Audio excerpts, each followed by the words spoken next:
Hi Mama Didi, kumusta na? It is our birthday, October 28th. It's our birthday, the fiesta of Saint Jude, our patron saint. I wish you a happy 85th birthday and also 55th birthday to me. So it is indeed a very good blessing that we are celebrating our birthday today, because not all people will get to celebrate the birthdays. Life is very short, and so we are blessed because we have reached this age, especially for you, Mama Didi, 85. Not all can reach that age, no?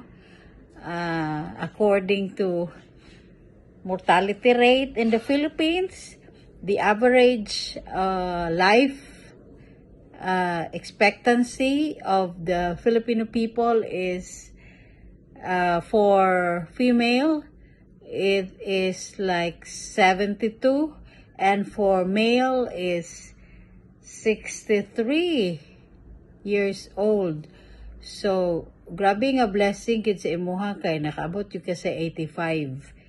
Diba? So, bulahan kay ka Madidi, you are very blessed because until now, 85 ka, you still have your mindset, wala pa kay gibungaw. Well, naay makalimot ka usahay pero makadumduman ra gyapon nimo. You're still healthy. You can still manage to go to church by yourself.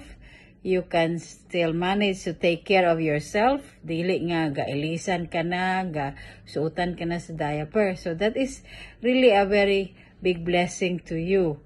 So I hope you enjoy your birthday, and I miss you so much. Daghan sa tag mga pinagsamahan, Mama Didi. You're like a mother to me, especially that Mom has passed away. So when I think of Mom, I just think about you. Ay, napas Mama Didi og